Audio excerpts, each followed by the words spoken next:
Web3 domains serve a different purpose. They are your digital identity. They're your digital wallet. They are your preferences encoded into your identity. There's an unimaginable, truly unimaginable number of utilities for, let's say, curation, specialization, and these really personal utilities for people that go way beyond just, oh, this is where I'm going to receive money. You're listening to the Unstoppable Podcast, the go-to place for everyone to learn about the latest innovations in Web3, NFTs, and the decentralized web. Welcome to the Metaverse.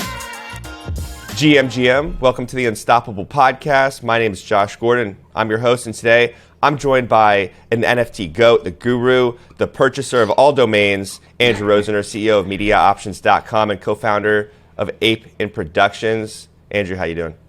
I'm doing great. Awesome.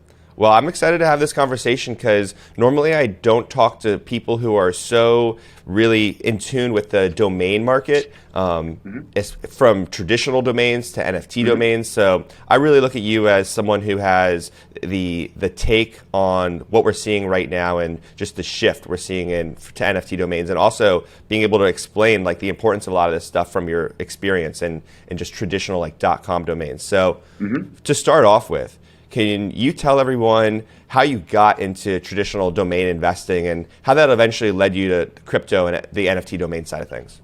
I was a fishmonger, and I was trading seafood commodities internationally.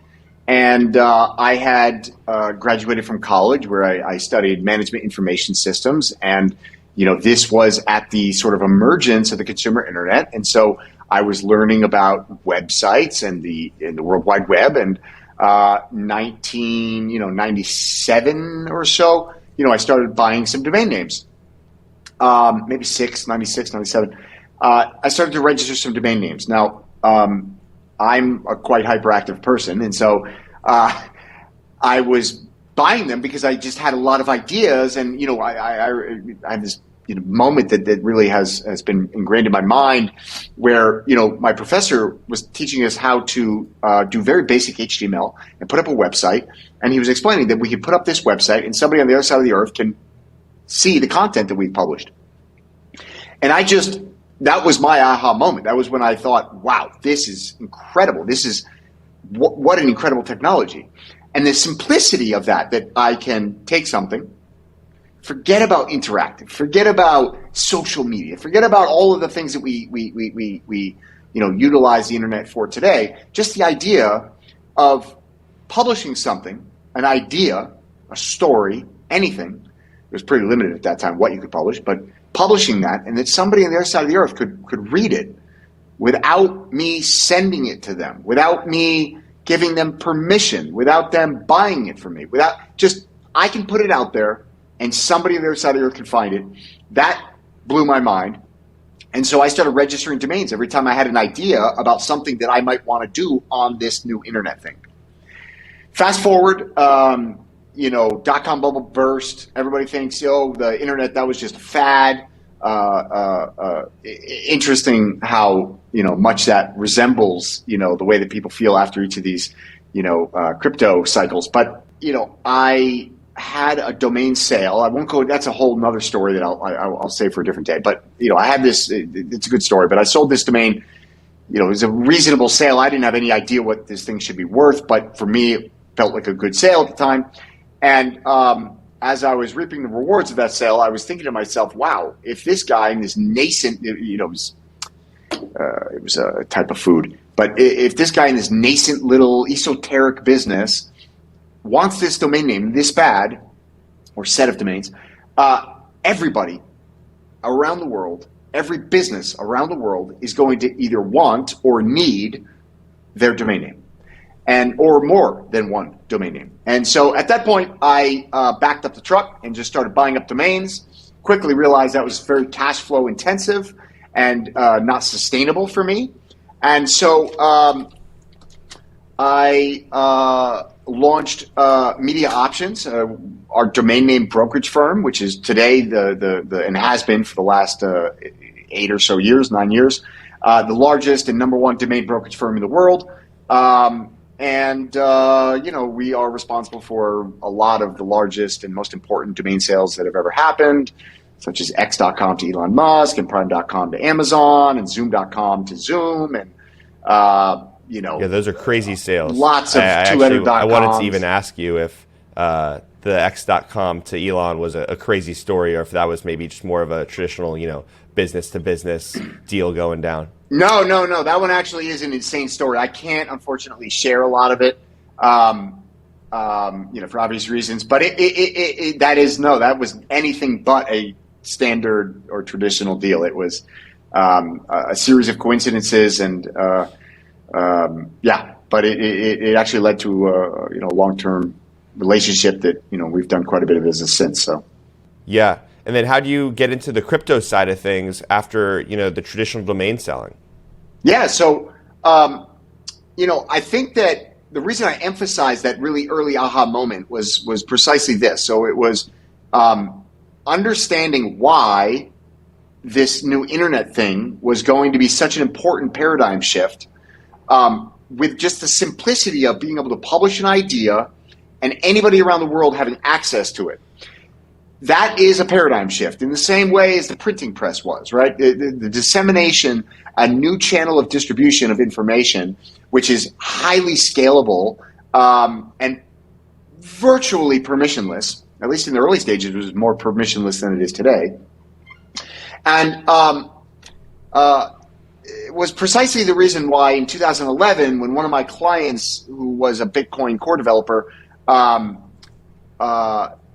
told me about Bitcoin and really pushed me to buy some Bitcoin, I understood that this was a similar paradigm shift for money, right? The emergence of the internet was a paradigm shift for information, and this was going to be a paradigm shift in exactly the same way. It was this base layer protocol that was going to change money. And so I did the same thing. I bought a bunch of Bitcoin, right? And then I didn't think much of it. I to be totally transparent, I didn't dive down the proverbial rabbit hole. I didn't, become a Bitcoin maxi. I didn't, I didn't really care. I just thought, wow, that's really cool. I'm going to take a punt on it and see what happens.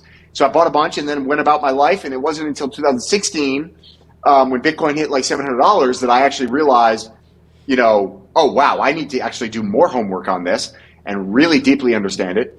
And I did. And then I actually, ended up investing into a ton of ICOs and shitcoins. And I lost a lot of money. Then 2021, May, I've been watching this NFT thing evolve because I'm an investor in several companies. But I really was not that bullish on it. And to the extent that I actually owned NFT.com, and in January of 2021, January 2021, I sold NFT.com for $2 million, which at the time I thought was a great price because I thought, honestly, I've been in this game for 3 years now. I've watched this NFT space basically do nothing. One of my investments was this company called Cryptograph. Amazing company, some of the best technology I've seen in the NFT space, I would say. And, we were the guys that literally launched celebrity NFTs. We were the first ones to ever do it. We introduced Paris Hilton to NFTs. The first NFT that Paris Hilton ever did was on Cryptograph, right? I think it sold for like 40 grand, right? Today that would have been 4 million, okay? Even in a bear market, right? And then we introduced Ashton Kutcher, right, to NFTs. We did his first NFT. Sold for like 12 grand or something, right? And some of these numbers might be slightly off, but not by orders of magnitude. And so, the name, Seth Green, Jason Momoa, Vitalik Buterin, the only NFT he's ever done was on Cryptograph, right? And so here I am. I'm an investor in this platform. We're getting the biggest names in the world to do NFTs through us, and I'm seeing it amount to nothing, right? $40,000 sale was like the high, the high watermark, right? And so it was like, all right, I don't know. So January 2021, I sell NFT.com for $2 million. I think I've done great. A couple weeks later, I get a $25 million offer, right? And wow. So anyways, yeah, that was a punch in the gut. But, that was basically sort of my journey from, sitting in a classroom, learning about the internet, realizing this was going to be a major paradigm shift all the way through today. Wow, that's a heck of a journey right there. I appreciate you walking us through that and really detailing how the domains led to some of the crypto side of things. I mean, it sounds like you have an openness to alternative assets and investments, Absolutely. and really, like, without that, maybe you wouldn't have been so early to the game. But you also touched on a couple. I would emphasize to say that I have a preference for alternative assets, not an openness. I much prefer, and I have, let's say, 80% of my net worth in alternative investments, or what people would consider alternative investments. So yes, I like to explore risk, calculated risk. For sure. And there's definitely a lot of risk in what's going on. And I think what captures me, though, is like the innovation, the newness to it. There's potential, and that draws me in a lot. Something I heard you say was about your aha moment about traditional domains was that it had this permissionless access for people to read anything that you put out on the internet. And you're really focused on businesses. And some of the questions I wanted to dive into now are about NFT domains. And I'm curious, for NFT domains, do you think they just apply to businesses too, or is what makes the potential for them so great the fact that I feel like now NFT domains apply to people versus just businesses, and that expands the market to essentially the whole world?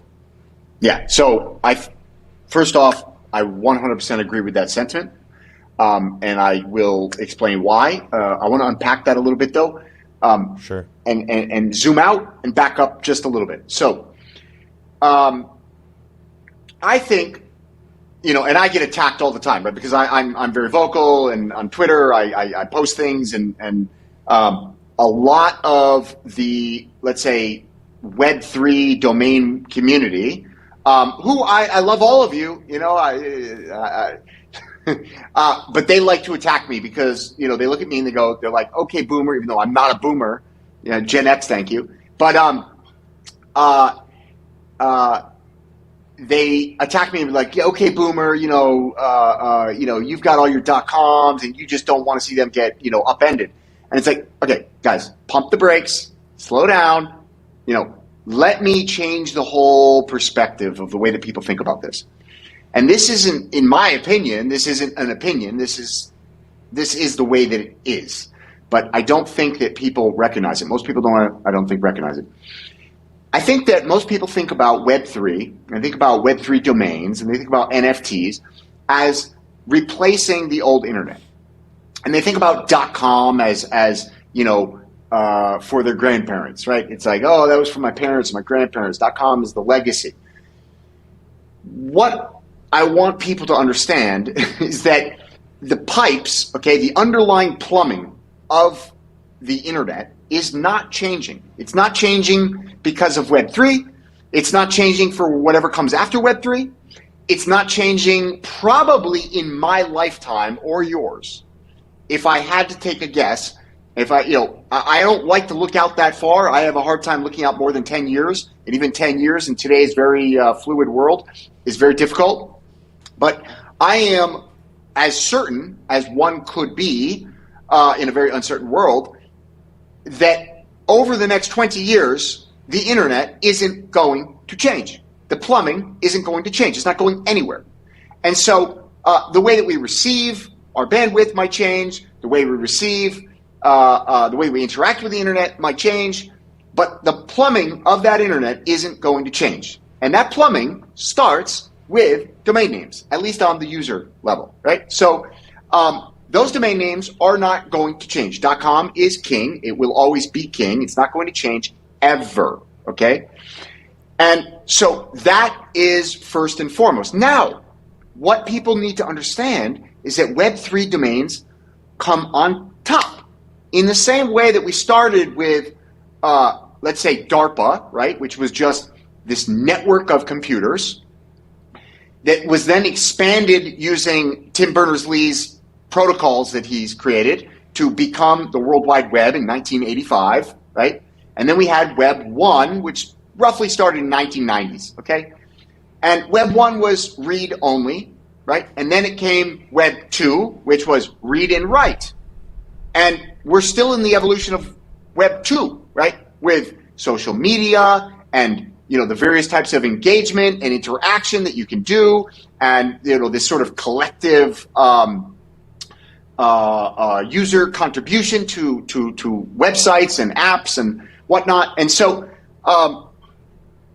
we're still in the evolution of Web 2, right? And so Web 3 is just another step forward. It's solving another problem, or actually a series of problems. And that problem was the Web 2 business model leads to a conflict of incentives that changes human behavior in very negative ways because of ad-driven business decision making. And Web 3 solves for that. Web 3 is the user becoming the customer again, as opposed to the product, right? If we think about most Web 2 business models, the user is the product, and the customer is the companies, the businesses that want to advertise. And so the product is being sold to the customer. We, the users, are being sold to the customer, the businesses, and the platforms, and the advertisers, okay? So what Web3 does is take back control of your identity and your data and put you in the driver's seat, because, again, the general business principle is the customer is the king, right? The customer is always right. And so we want to be in the driver's seat. We don't want to be the product. We want to be the user should be the customer. And so that way, the job of the business is to provide things that we want and need, not things that keep us engaged, keep us clicking, which drives down the quality of content and the quality of the product and drives up the amount of time spent and the engagement at the cost of the user, okay? So that's what Web3 is solving for, in addition to removing a lot of friction, removing accounts so we don't need usernames and passwords, pseudo-anonymity, and then most importantly, digitally native money, right? So that is what Web3 is. I think that it's, the way I like to say this is it's Web 2 plus Web 3, not Web 3 replacing Web 2. It's additive, not replacement. Yeah. So I wanted to preface with that because I think it's a really important distinction that I think a lot of people miss, right? People are intimidated, and I understand that. There's fear. You're investing in something that's unknown. There's no liquidity. And so when people have anxiety about the liquidity, about the value, they want to be that early pioneer, they want to know that they're right. Well, guess what? There's no certainty in this world. Everything I'm telling you can be completely wrong, and I've been doing this for 25 years. So you will never be in a position where you feel 100% comfortable. I'm still wake up to cold sweat sometimes thinking, oh my God, I've got tens of millions of dollars tied up in these domain names, and is there something going to replace them tomorrow, right? That feeling never goes away. You just have to get comfortable with it. Okay, so once you figure out that anxiety is just natural, it's part of being an investor in a emerging technology, then you have to get a more rational perspective, and don't be concerned that you need to replace .com. You don't need to replace .com. That's not the point. You need to add value and become interoperable with the existing Web 2 infrastructure and internet, okay? And that's the point. It's additive. It's just a new layer. It's that value and identity layer being added on to the existing internet. It is not a new internet. So 1,000,000%. All of that said, these .coms, right? These Web 2 legacy domain names, obviously there's lots of fringe cases, but for the most part, it serves businesses, as you alluded to, and it serves people that want to have a blog, okay? Of course, like I said, there's other fringe cases. I'm making big stroke generalities here. But Sure. for the most part, the vast majority of domain registrations are either speculative or businesses or people that have an idea they want to express on the line through a blog. Okay? And more people are doing that on social media and not through a blog. So the utility of the Web3 domains are entirely different.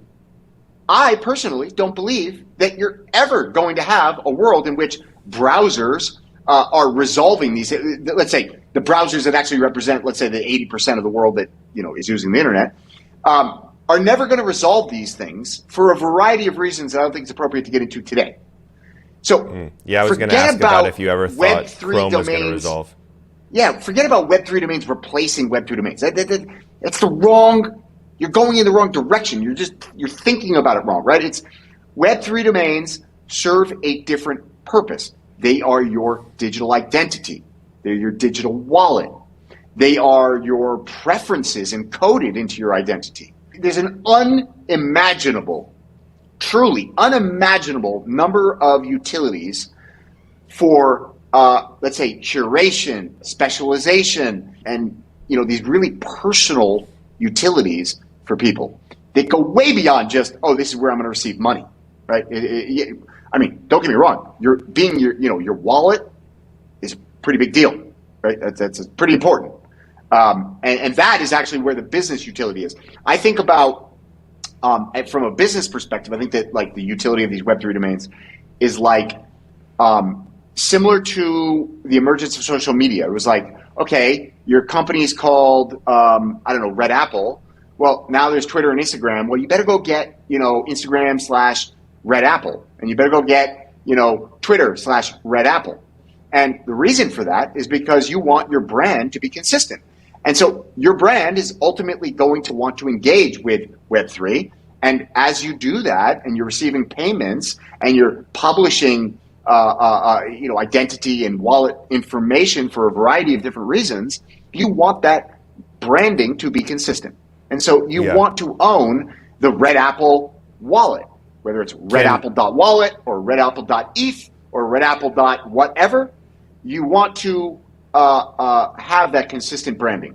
Okay? Let me jump in here for a quick sec, just because we're covering we're covering a lot of stuff, and I want to make sure we're I'm asking some questions because I think the listeners are going to have questions as you're breaking things down. So I do want to jump into branding in a quick sec, and I want to jump in to utility too. But before that, you kind of mentioned ownership here. You talked about how the customers are going to be put in the driver's seat with NFT domains. And I think part of that is because now you own your digital identity and you own your data, and you bring that data with you to the applications you use versus using applications and getting your data taken from you because in exchange for the free service.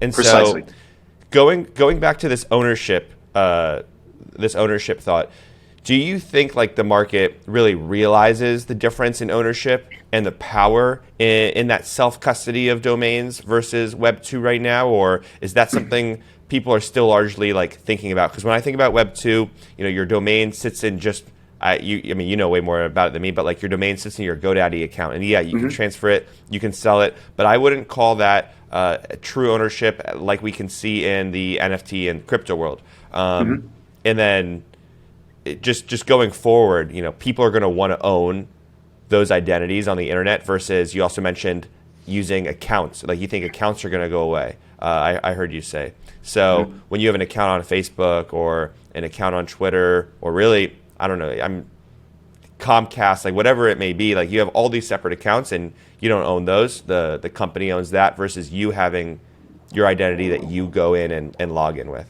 So, do you think people are really realizing that fundamental shift in ownership right now? Okay, 100% no. Obviously, there's some fringe amount of people who geek out on this stuff, like me, and they understand it and they're excited about that, including me.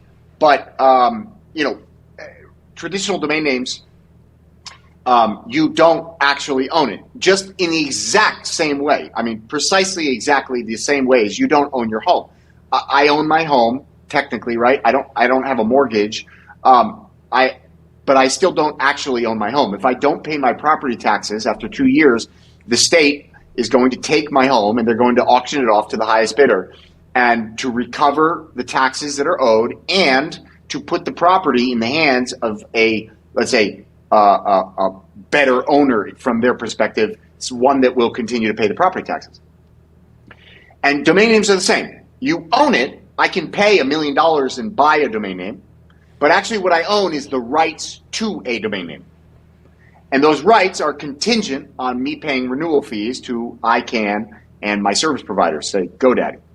So that is an entire episode in and of itself to understand the inner workings of that. Is this a service or is this property, right? Do you own a service contract or do you own property, right? And I would say that what you own in Web 2 with a Web 2 domain name, a .com, for example, is you own a service contract, and you in Web 3 you own property. Okay, so there is a very important distinction between these two. Imagine for a second what happens all the time with cryptocurrency, which is people lose their wallets, and then that thing is gone. Okay, imagine that I control, 1,000, 5,000, 10,000, 100,000. I have a friend that owns 550,000 .com domain names, right? So imagine for a second that you own 500,000 Web3 domain names, and they're all really good ones, like his domains. Well, imagine that wallet gets lost. Yeah. In the legacy world, the maximum that happens is that for 10 years, those domains are out of the pool. But as they expire, they go back into the pool, and they become available for use. And there are companies that can now brand on them. And you don't underestimate how important that is. Like, for the same reason I tell companies all the time how important it is to get your .com. There are companies that don't own that .com yet, and they are going through their growth phase, and they're going to get to that point where they need it, and now it's in a dead man's wallet, and now what? There are reasons, I think, that introducing some form of service contract into Web3 might be critical. But I also, as I said, I also see the other side of that, of absolute ownership is fundamentally better for many things, but maybe not for everything. So I don't know. I'm not sure where I stand today on that point. I think it's tricky because there's very strong arguments on both sides.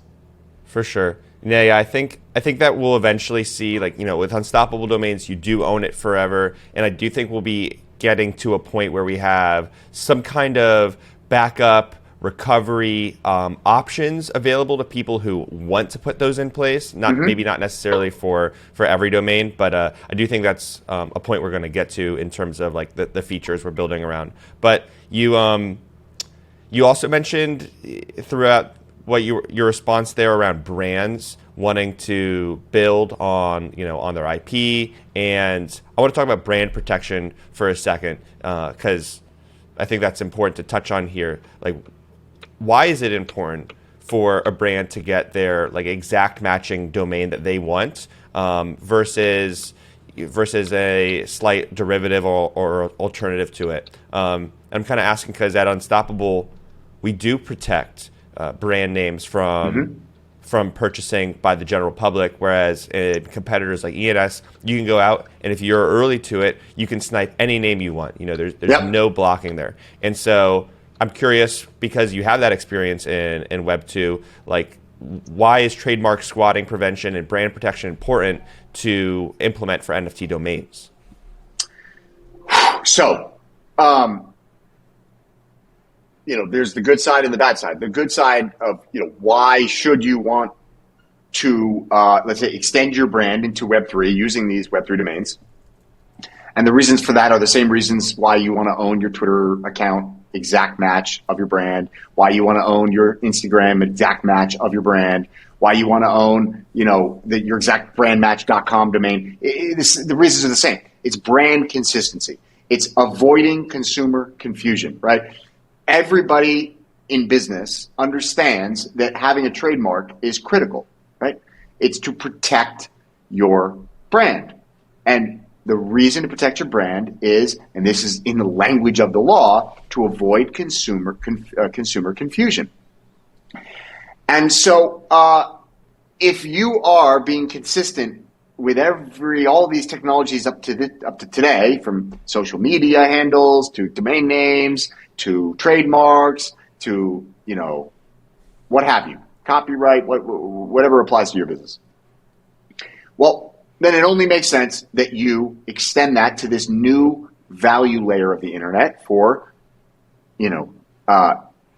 let's say, identity, but in a different aspect. Okay, more of an interactive identity, wallet, right? Payments, all this stuff. All of that is equally, or in some cases, even more important to be consistent with your brand than in some of these other applications that came before it. Okay? Okay. If your wallet isn't consistent, I would argue it is far more important and critical, mission critical, to have a consistent wallet address that is consistent with your brand, easily identifiable by consumers, than it is to have a consistent Instagram handle. Because on Instagram, they're going to very quickly identify whether this is the real you or not. And the worst case is if they make a mistake, they've followed or liked the wrong account, and so be it. You can't fix stupid. So, but when it comes to your wallet, dealing with liking pictures versus sending money, yeah, you can't reverse that, right? And so, I think it's critically important. Now, on the flip side of this, I think that it is absolutely essential, and it is very forward-thinking of Unstoppable Domains to have protected those big brands in particular. And I think that it behooves the community to continue to self-police and enforce trademark protection, where it's clear, because there are things which are not clear, right, where they don't necessarily have exclusive rights over a particular word.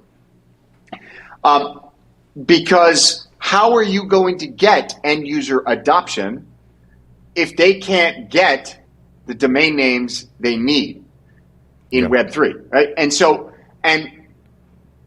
it's a catch-22, right? If you want the space to grow, you need them to come in and adopt it. And if they don't come in and adopt it, then it won't grow to the extent that everybody hopes, right? The value of a .com is that you can trust that the company behind it is the actual company, because we know that we have laws and we have mitigation mechanisms in place. Mitigation mechanisms that those companies can go after the domains that they have the trademarks over. And so when you have no control over that, that leads to no operation from traditional businesses in this new space. So I think that if we want traditional businesses to migrate over to crypto and the Web3 world we believe in, we need some form of control so that we can get traditional business operation going down.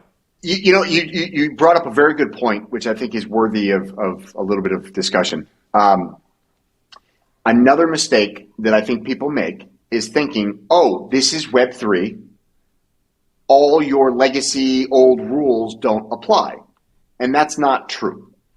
But what's interesting and intellectually, fascinating to contemplate how this progresses is Web3 kind of splits it into two things, right? In Web2, if you are squatting on my trademark domain name, then I file what's called a UDRP, a Universal Domain Resolution Protocol. And if it's decided in my favor, for a relatively small fee, it cost me about $2,500 to file it, a couple $1,000 in legal fees. So let's say for $5,000-7,000, I can file this UDRP and get that domain back from you without you having to, whether you cooperate or not. I can win the legal proceeding and recover the domain name. And that judgment goes to VeriSign, who sits in Virginia and controls the root, and VeriSign will enforce that judgment and then automatically transfer that domain name to me. In Web3, these same laws continue to apply. Right? It's worthy of repeating. the Layman Act, the cyber squatting act that is encapsulated in law, and there are other variations of this around the world in every jurisdiction. These laws, which designate $100,000 per domain minimum penalty, $100,000 penalty per domain where you are infringing on somebody's trademark, okay, those laws apply to Web3 domain names. The only difference is that when that judgment is found in the favor of the trademark holder, they can enforce the judgment upon you, depending on your jurisdiction, and you will be held responsible legally for that $100,000 per domain name fine or more, depending on the egregious of your actions. The only part they cannot do is enforce the transfer of the domain name without your cooperation, even if it is coerced through, let's say broad stroke violence, right? Arrest, seizure, etc., right? Jailing. So they can coerce your cooperation, but if you are stubborn and up for the challenge, you can sit back, just like you don't have to give somebody your Bitcoin or Ethereum, wallet key and say, sorry, lost it in a boating accident. And there's nothing that anybody can do except put a gun to your head, torture you, put you in jail, and hope that you eventually cooperate. But there's no way to enforce the transfer. But that does not change the fact that you are still legally responsible for the fines, for the whatever other judgment is set upon you. I think it's almost a good thing that that Unstoppable is putting some of these brand protections in place to protect consumers 100%. from even entering situations where they might face litigation, because we're going to see a lot of policy rolling out over the next couple of years, and I have no idea, but we could see these types of rules rolling over to NFT domains, and you don't want a bunch of... They already do. We don't even need new rules. They already apply. With NFT domains? Yeah. Gotcha. I don't care if you're on ENS, if you're on Unstoppable, Handshake, it doesn't matter. All of it is still applicable under existing law. Existing body of law 100% applies. There are obviously going to be fringe cases where there are unique nuances, but the existing body of law already applies. You fall under this law. And so it's just a difference in the execution of the judgments that is different. Now, if I call, the ENS folks and say, I really got a problem. This guy registered my name. There's sorry, nothing we can do about it. Yeah. But if Disney goes the distance in court and gets a judgment and then says we are going to enforce this, and they go and they now sue ENS in order to enforce that judgment, I think it's going to be really interesting to find out what happens. Sure. Yeah, I don't think ENS, just to make one statement on what we talked about, I don't think they can't roll back the blockchain. I don't think Ethereum would ever roll back something they've done it before, something right? Just for ENS. But what I do see happening is like marketplaces like OpenSea blocking sales of certain names if rulings have been made, or potentially even wallets blocking addresses that are associated with certain domains if they're owned illegally. So like maybe more so implementation on that. But yeah, which is similar. The analogy is similar to the legacy internet, right? It's like if they can't go after or they can't identify who the owner of some website that's got illegal or controversial content, it doesn't get enforced at the owner level. It gets enforced at the browser level and at the hosting level and at the CDN level. So you're probably right, but I think there are going to be extreme cases where your thesis gets tested. Again, I hear what you're saying, but the reality is that we actually have seen this before, and they did in fact roll back the blockchain and resolve that. So, and that was without a court putting a gun to their head. So, that was just a community reaching a consensus that yes, this is what should be done. Sure. Well, I have a bunch more questions from the community that I'd love to ask you, and we may need to rapid fire some of these. All right, let's go. But I threw it out to Twitter. I asked people, a lot of domain whales have questions for you. So the first one I want to throw out to you is for whales looking to invest. What advice do you have for domains to invest in? Do you have thoughts on triple digits? Like for when it comes to numbers as having value, we've seen a run on those in ENS. We've started to see some of that happen on Unstoppable, but not necessarily from a price perspective, but just from some of the digits being bought up. I believe all NFT triple digits are gone now. Okay, so first and foremost, as I just mentioned, extend your timeline, right? When I buy a domain name, even a .com, even a super premium .com domain name, my investment time horizon is 10 years. And in some cases longer, but my expectation is 10 years. So I buy that domain and I expect, even in a, let's say, relatively mature market, such as .com, I expect and anticipate a 10-year hold time. And keep in mind, that is with hundreds of billions of dollars every single year flowing into the venture capital market into startups, and all these startups are utilizing these domain names to launch. Every new product, every new service, all of it requires a domain name from the legacy internet. And even in that environment, I have a 10-year time horizon. So first and foremost, when you're making investment decisions, you need a long time horizon, 10 plus years. I just said that, I think it's 15 to 20 years is the mainstream adoption cycle, and we're probably 5 years into that. So it makes absolute perfect sense that you should be looking at a 10, 15, 20-year time horizon with these investments. You don't need to buy it and flip it tomorrow. In terms of numeric domains, we've seen this movie before in .com, right? We saw the run up in 2014, 15, 16 of numeric .com domain names. First it was the 2 numbers, went to $1 million.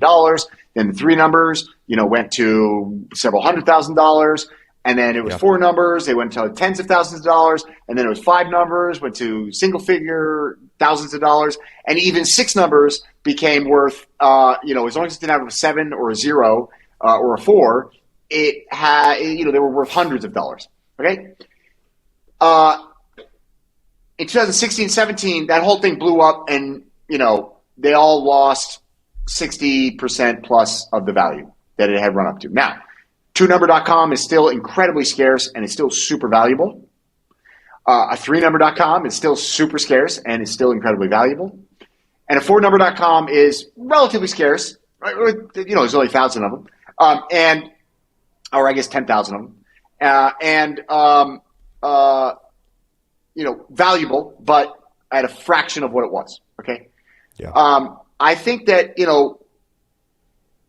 it's interesting with these Web3 domains. In the legacy route, that phenomena happened on .com. And almost nothing, to a very limited extent, .net, .org, but almost nothing. And so we see that happening on the ENS domains, and I don't see any reason why you can't extrapolate that to other domain extensions. But obviously, the more domain extensions there are, the more dilutive the price appreciation is going to be. I think that when you think about what we talked about earlier, what the future utility of these things is, you want to have something memorable. If I'm going to tell you, hey, Josh, send me $50 for dinner last night, send it over to, even if I send it to Andrew Rosener .x or .wallet, you might not know how to spell my last name. You might mistype it. It's a little bit longer. It's better than sending you the wallet address, but it's not perfect. Sending it to Drew.wallet is better. And in the same way, in a multicultural, multi-language world, sending it to, 456.wallet is really easy. Nobody is going to forget that, right?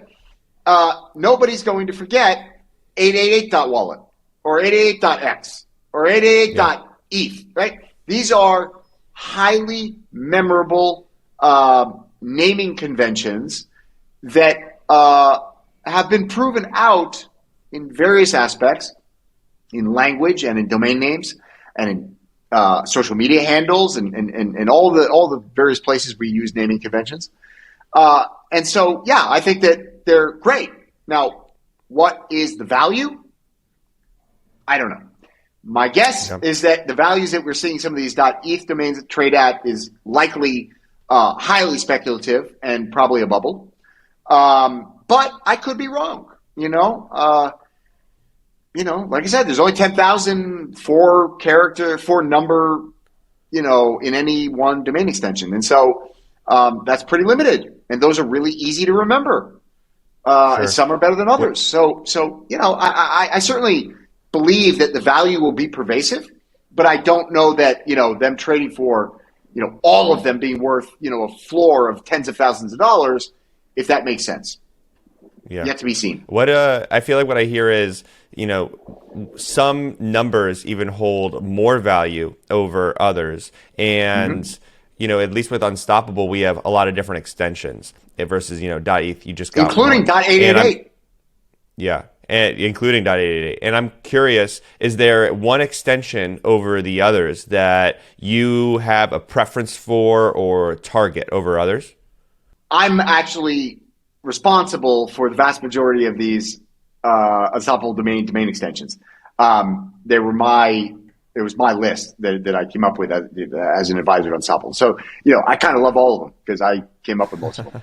But I think my single favorite is .x, right? And for a variety of reasons. One is I believe X is the most important letter. X is everything and nothing at the same time. It's the ultimate variable. If you're going to have a single letter domain extension, X, in my mind, is like the one you can get away with most because it doesn't need to mean anything. It's just X, and X is cool. And again, back to these naming conventions, we've been throwing X completely arbitrarily on the back of commonly used words in order to create a brand for a very long time, right? And so basically since the inception of the internet, right? Yeah. I think that X is my favorite. And I think that another reason for that is also the fact that there will never be, or never is a dangerous word, in the foreseeable future, there will not be a .x in the legacy root. And so that in and of itself means that there are not going to be any collisions with the legacy root, and that avoids quite a large problem. And I think it just makes it obviously. I've always believed shorter is better. For the most part, there are exceptions, but for the most part, shorter is better. And so having a one-character domain extension means that you can potentially have a two-character domain, right? One on the left, one on the right, or I guess three if you count the dot. But yeah, I just like X. I think X, like I said, X is everything and it's nothing. It's the ultimate variable. It's just cool. X is cool. Awesome. No, I love .x too, and I personally also love .nft. Obviously. For you brought up domain extensions, and I only got a couple more questions left for you. But you brought up domain collisions, and I'm curious: do you think there's any worry, or do you have any concern that for these crypto NFT domains colliding with traditional ICANN extensions if they don't accept blockchain domains and they ever launch their own like .x or .nft?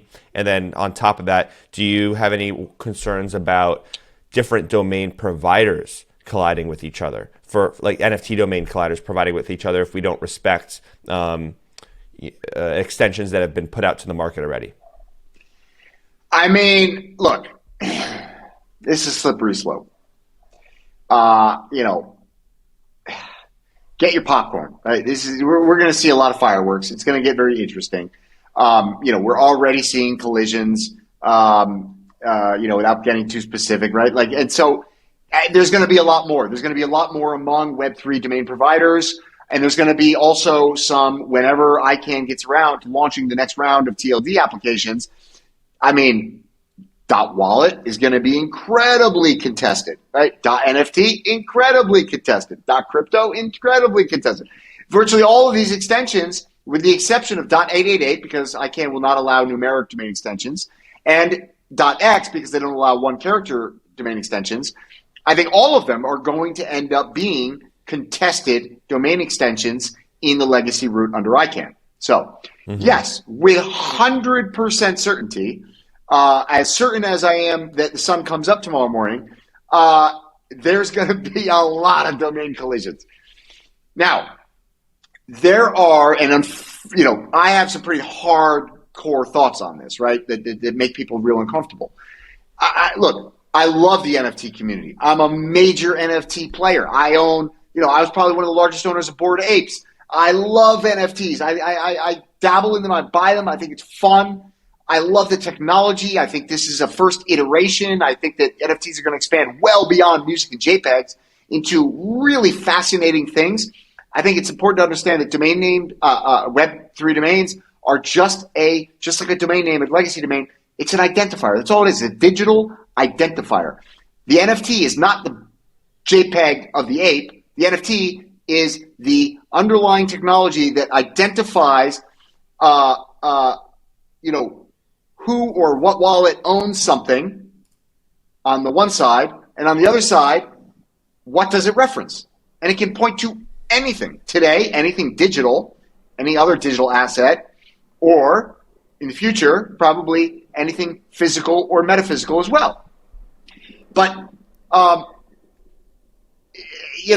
I don't know how we're going to resolve these conflicts, right? When you don't have a takedown mechanism, when you don't have, these standardized resolution protocols, I don't know, right? And then what happens? It's like he who has the best business development wins, who goes out and gets the wallets to, if I send it to, Josh.wallet, where does it go?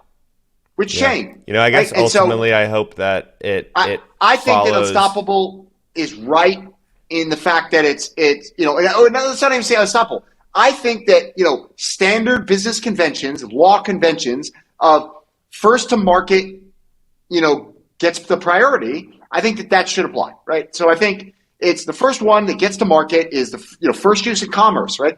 When you go to apply for a trademark, it's he who has the first use in commerce, for the most part, he who has first use in commerce, legitimate use in commerce, wins, right? You get the trademark, and then you're protected.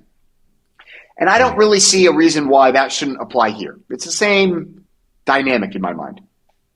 Cool. I am not a lawyer. I don't play one on the internet. Please seek your own legal advice. I appreciate you sharing that perspective. And I also even think that dApps won't implement naming providers that do collide with, for example, with Unstoppable, because that would put their customers, their users at risk. At risk. And so when you think I think all Unstoppable domains, they have market traction, they have user bases, they have customers, and so all those a dApp would never want to conflict with our .nft. Well, we are coming up on time here, and I got 3 rapid fire questions for you I end every podcast with. The 1, 2, Web3. The first question is, who's an influential Web3 creator, entrepreneur, or collector that's inspired or educated you? Punk5429. Awesome. And second question, what's your favorite NFT? Bored Ape Yacht Club.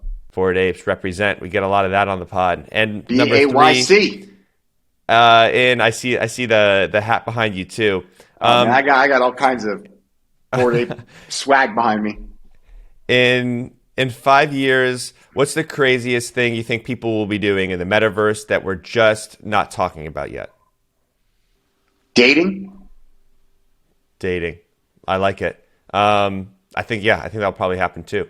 And I just got to throw out a fourth question here, just off the cuff. But what do you think is going to be like the highest NFT domain sale within the next, I'm just going to say within the next 5 years? All right.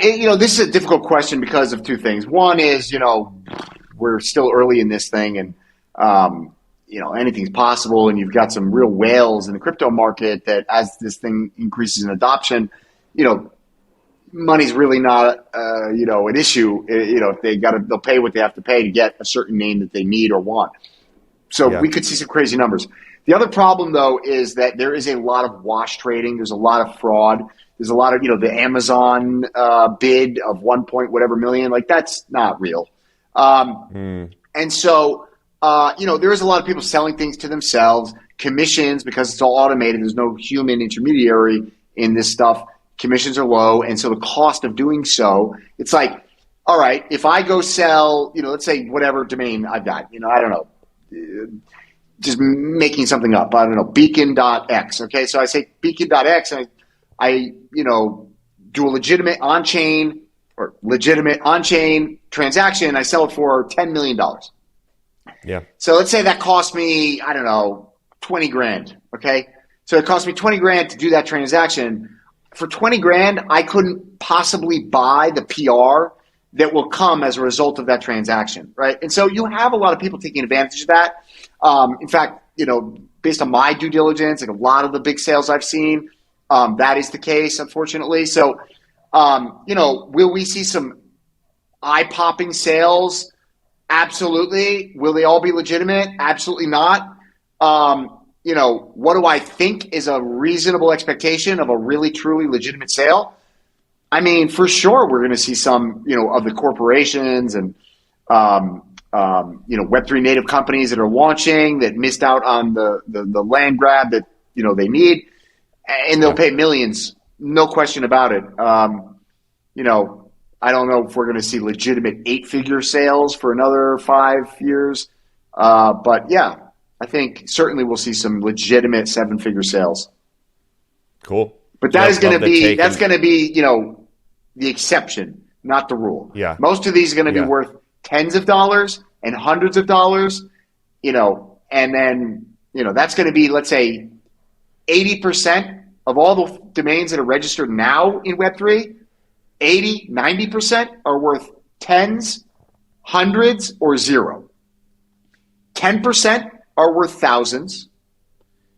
5% are worth tens of thousands. 2% is worth tens of thousands. 2% is worth hundreds of thousands. And less than 1% is worth millions. Yeah.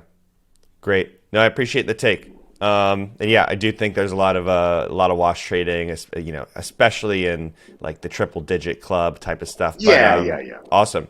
Well, Andrew, thanks for this. Thanks for the breakdown on everything domains. I know I learned a couple of things, and I think the listeners will as well. It's a topic that I think a lot of people are unfamiliar with, and yet is so big in like the crypto world. And I do think everyone's going to have an NFT domain themselves one day. Can you let us know where we can find you? I predict that everybody will have 2 or more. I think that most internet users will have 2. One for their public identity and one for their pseudo-anonymous identity or business identity. All right. Yeah, 2 or 3. I like that. Yeah. Can you please let us know where we can find you online after listening to the pod? Yeah, for all your domain name needs, mediaoptions.com. We are the #1 domain brokerage firm in the world. I am on Twitter, and I'm active on Twitter at Andrew Rosener, Rosener. Yeah, that's it. Awesome. Well, thanks for listening to the Unstoppable podcast. We come out with new episodes every single Tuesday. And if you're listening on Apple or Spotify, please drop a subscribe. If you're watching on YouTube, subscribing and liking helps there as well. With that, I'll see you next week. I'll catch you in the Metaverse and on Twitter. Peace out. Thank you very much. I hope you enjoyed this episode of the Unstoppable podcast. If something we said today resonated with you, please subscribe, leave us a review, and share this with your friends. And remember, this conversation doesn't have to end here. Tweet us your thoughts, ideas, or questions at Unstoppable Web. Thank you so much for listening, and we'll see you next week.